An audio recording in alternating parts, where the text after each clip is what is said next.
Wellness tips sa Health Check Plus.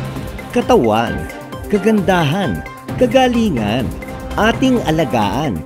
Dito lang yan sa Wellness tips sa Health Check Plus. Nagbabalik ang Health Check Plus, ang programang pinagkakatiwalaan ng mga eksperto.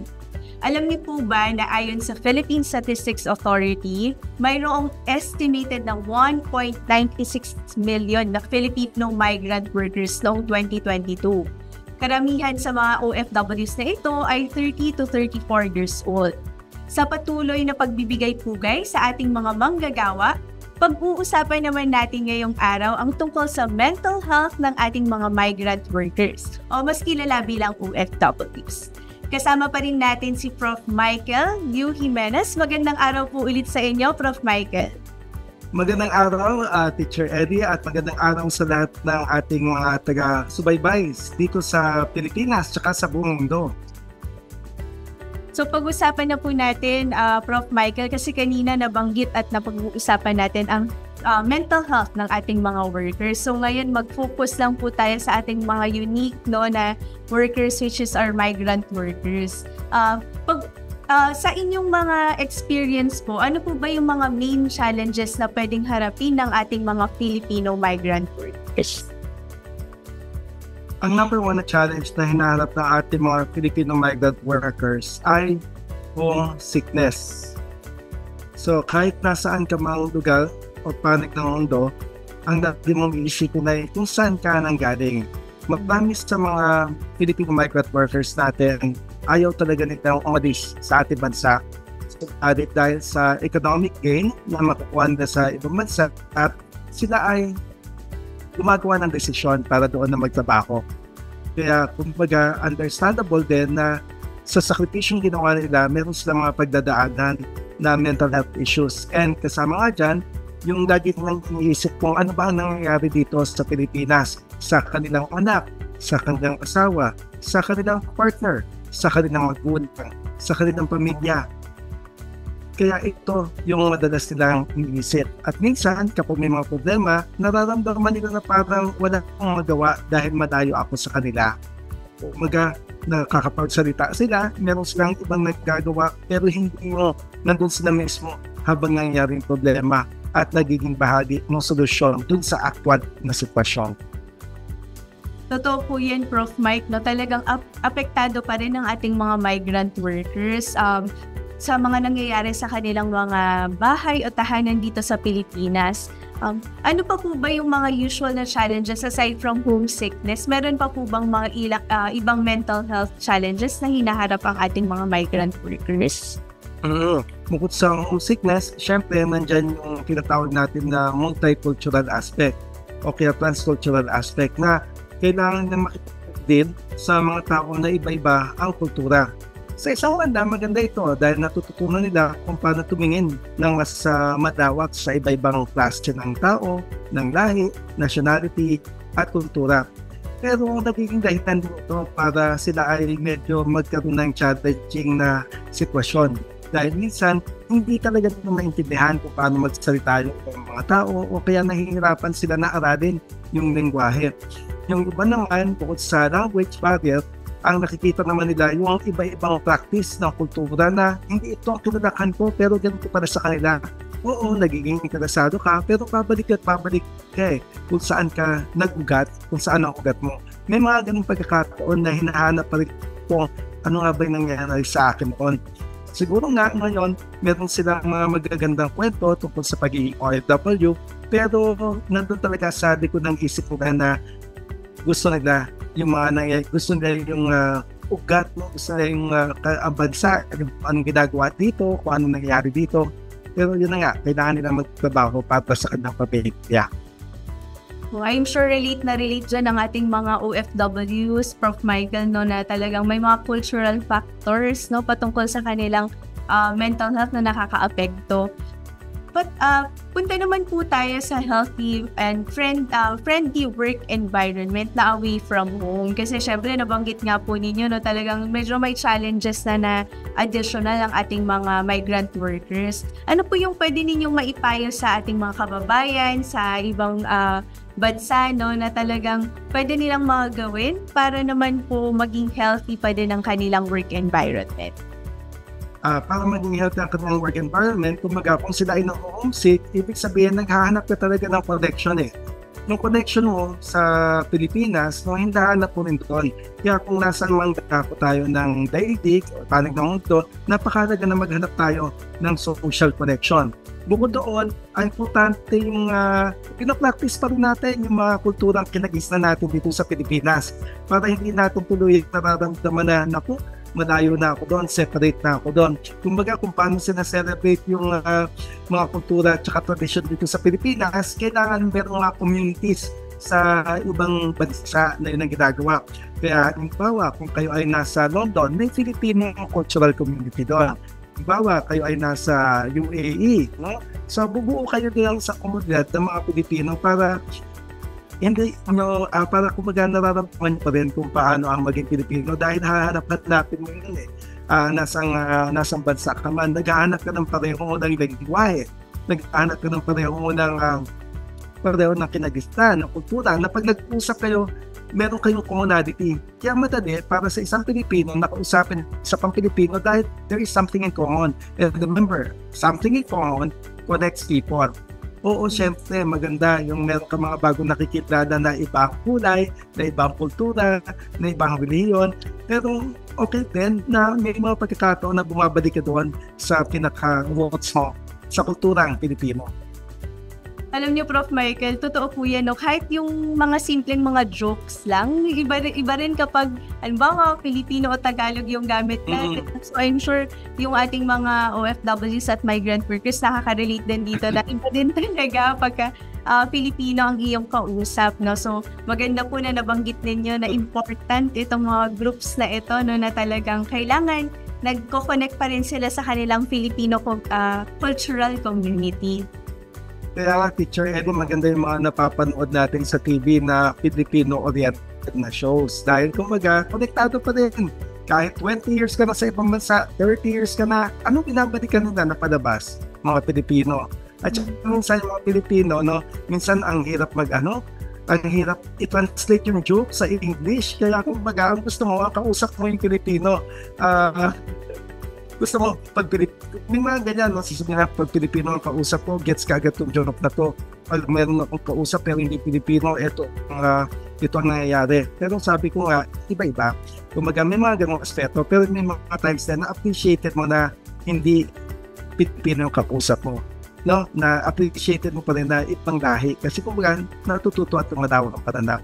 So, sa kahit anong sitwasyon man yan, ang mga natututo tayo. Yeah, so talagang I'm sure nakaka-relate talaga ang ating mga OFWs, no, na expand ang kanilang mga horizon in terms of culture, no, sa exposure nila sa mga iba't ibang mga bansa, no.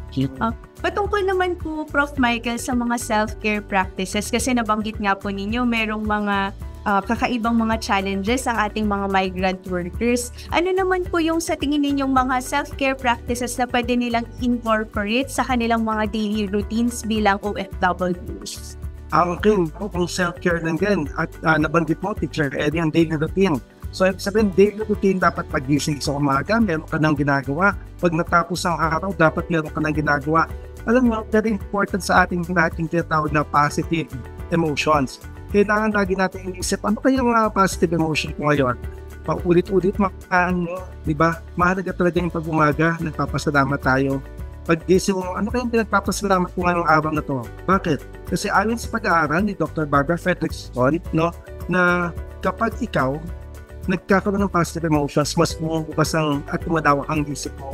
So umaga pa lang, kailangan sabihin mo sa sarili mo, ano ba ang pinagpapasalamat ko ngayong araw na to? Dahil it will create an impact kung paano haharapin ang buong araw. Kasi sinimulan mo sa positive. Ngayon, syempre yung buong araw, hindi mo naman masasabi na napakaganda ng lahat ng mangyayari. Meron ng abidya dyan. Pag natapos yung araw, dapat ang ending ng araw natin anong pinagpapasalamat ko ngayong araw na to, para nakakondition ang brain natin na bago matulog, laging meron pa rin dapat ipagpasalamat.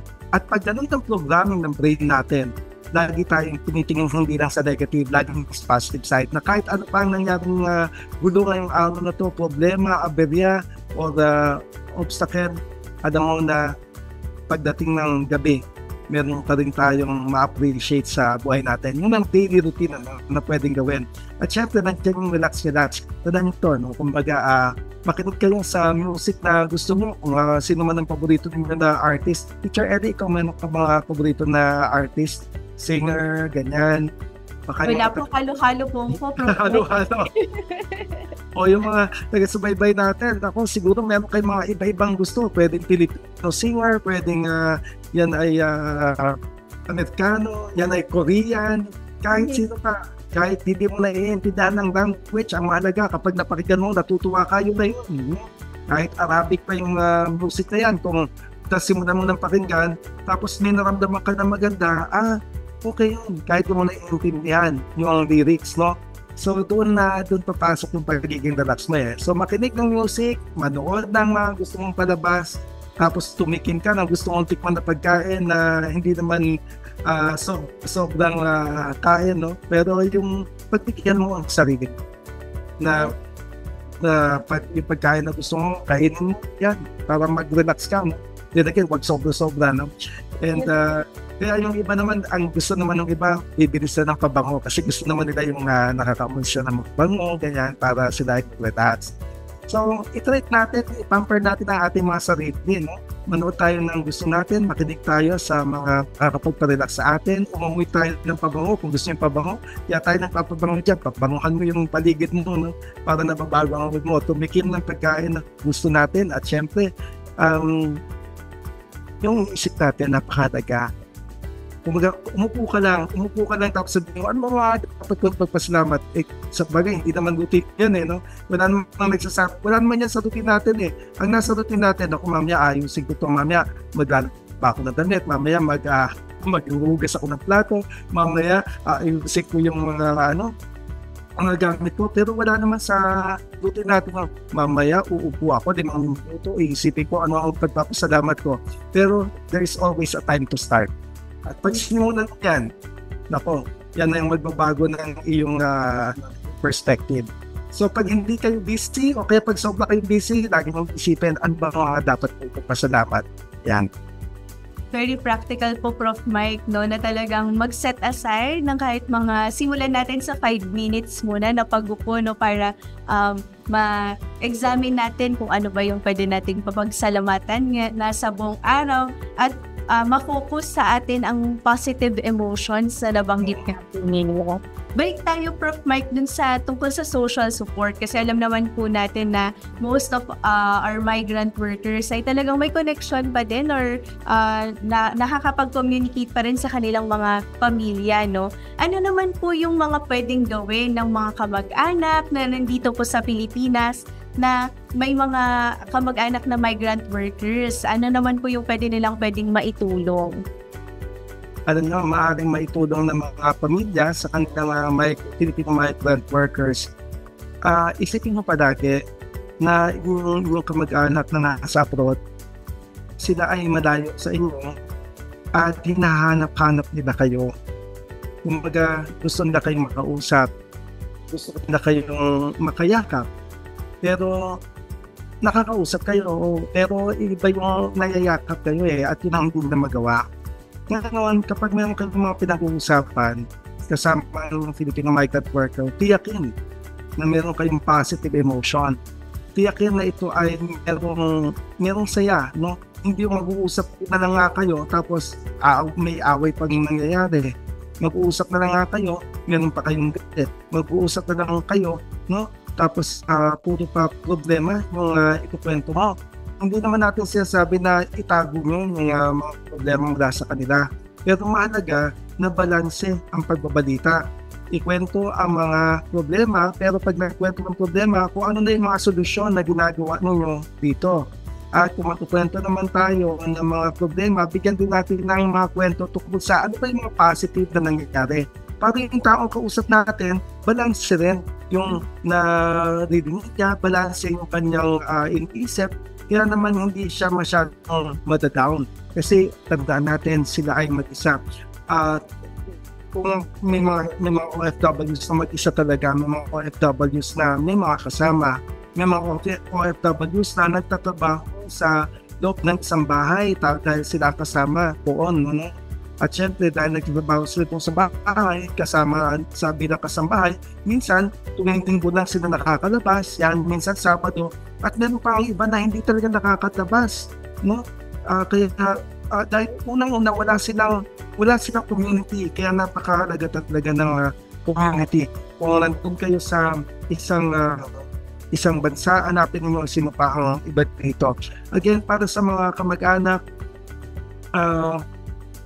mahalaga na tanungin nyo at kumustahin nyo sila. Yan. Kumustahin nyo, ano na nangyayari sa'yo? Yan. Ano na yung iniisip mo dyan?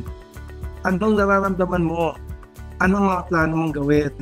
Kaya kasi minsan, ayon nga sa ibang mga OFW, minsan pag tumatawag ka kamag-anak, ito kailangan namin, ito kailangan namin, ito kailangan namin. Pero syempre mahalaga na sabihin sa kanya na kumusta ka na? Kumusta ka na? Ano na ang nangyayari? So, very important yung pangumusta at pakikinig. Sabi ko nga sa inyo, pag tinatanong ang mga OFW, sino kakausapin mo kung may problema ka? Sasabihin na, may kasama ko sa trabaho, kakausapin ko. Ang problema minsan walang kasama sa trabaho. Mag-isa lang. Sino kakausapin mo kung nakasama sa trabaho? Yung anak ko sa Pilipinas. Yung nanay ko nandun sa probinsya. Yung tatay ko na laging nagpapayo sa akin. Yung classmate ko na nandun pa sa bayan namin. So kapag wala kang susudingan doon sa lugar mo, saan ba sila pupunta? Sino ba kontakin nyo dar? Hindi ba dito kayo mga mag-anak? Kaya napakahalaga na i-enroll. Kung tingin nyo, kailangan nyo ang mga OFW para kayo ay maging matatag.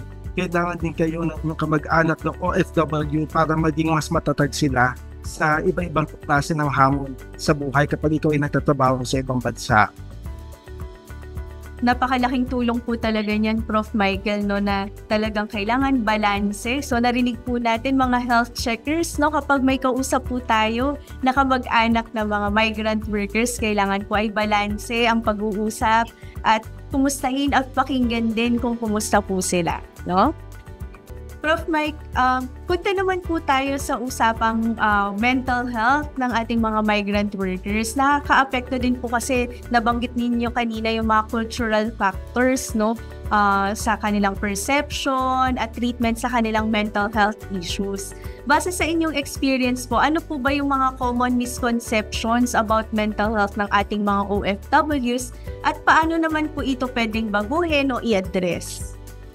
Okay. Kapag pinag-uusapan yung mga misconception, minsan kasi yung iba, inisip nila, nandito na nga ako sa ibang bansa, so malulungkot pa ako. Baka mamaya pag ako nagsabi sa mga kasamaan ko na, alam nyo, nalulungkot ako, baka naman isipin mo mga kasama ko, nalulungkot ka, mahina ka naman kasi nila lang. Yan, ang takot nila.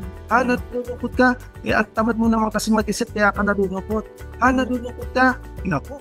Hindi ka katulad namin. Ako, ang dami ko ng problema pinagdaanan, tapos yan lang, hindi mo malampasan. Yan yung tinatawag natin na stigma, na bakit ako magsasabing nalulungkot ako sa mga kasama ko sa trabaho, baka mamaya kusgahan na ako kung mahina ako. So ito ang kailangan nating ma-address, yung stigma.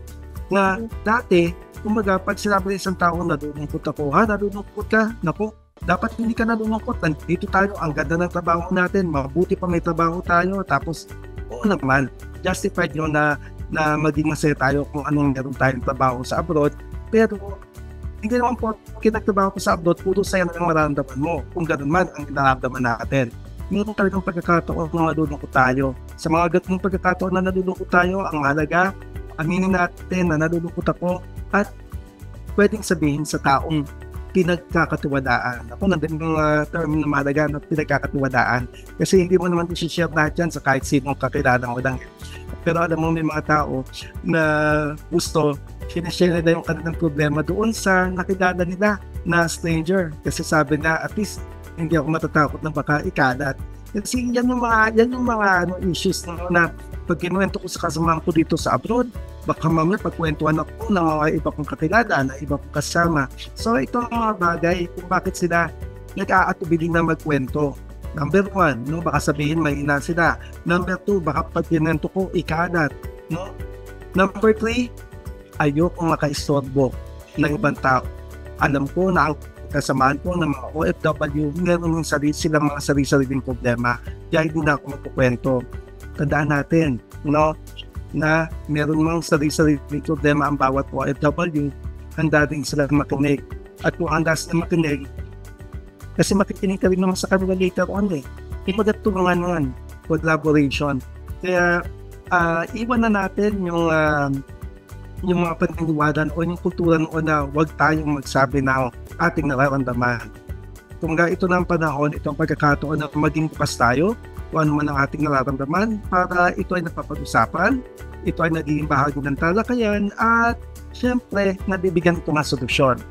So na ngayon sa inyong lahat, pag kayo nadudungkot, sabihin nyo, nadudungkot ako. Nagagalit kayo, sabihin nyo, nagagalit ako. Kinakabahan kayo, sabihin nyo, kinakabahan ako. Tapos magugulat kayo. Kasi pag sinasabi nyo yung nararamdaman ninyo, tignan, unti-unting bababa yun. Pag kayo manukot, sila mga nadudungkot ako. Tapos naghanap ka pa na kausap, ito kasi naramdaman kong lungkot Tignan nyo, yung taas ng lungkot mo, bumababa yan. Yung tindi ng galit mo, bumababa yan. No, yung nervyos mo, bumababa. Bakit? Kasi napapag-usapan natin dahil kinukwento mo. So, again, huwag masyadong dibdibin. Huwag masyadong itago sa dibdib ang mga naramdaman.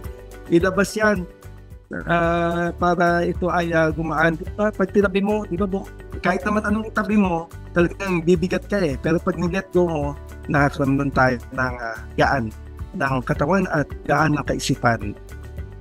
Ang dami po nating napag-usapan, Prof. Michael. So, maaari niyo po bang ipaalam sa ating mga health checkers kung saan at paano po kayo makakontak para sa konsulta at iba pang mga katanungan? Ganun. Teacher Eddie, maraming salamat. Meron akong website. At yung website na yun ay maaari kayong magpadala doon yung mensahe kung meron kayong katanungan.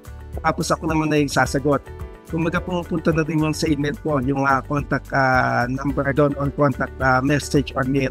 Ang pangalan na ating website ay www.michaelujimenez.com. So yung mismong pangalan ko. So puntahan naman magpadala ng mensahe para naman mabigyan natin ng pansin kung ano man ang concern regarding your mental health. Thank you very much. Maraming salamat po muli, Professor Michael U. Jimenez. Sana po muli kayong bumisita dito sa Health Check Plus. Maraming salamat sa lahat ng health checkers. Samahan niyo po kami muli sa susunod na linggo. Tandaan, ating pangalagaan ang ating kalusugan sapagkat ang kalusugan ay ating kayamanan. At huwag kalimutan batiin araw-araw ang ating minamahal. Be kind, be safe, and stay healthy. Hanggang sa susunod na linggo mga health checkers, ako po si Teacher Eddie Campos Barayat, dito sa programang pinagkakatiwalaan ng mga eksperto, ang Health Check Plus. Wellness tips sa Health Check Plus. Katawan, kagandahan, kagalingan, ating alagaan. Dito lang yan sa Wellness tips sa Health Check Plus. Mga health checkers, maaari niyong balik-balikang panoorin ang ating mga episodes sa Health Check Plus YouTube channel or iscan ang QR code na makikita sa inyong mga screen. Mag-comment, mag-like, mag-subscribe at i-click ang notification bell para laging updated sa ating mga features. Be a health checker!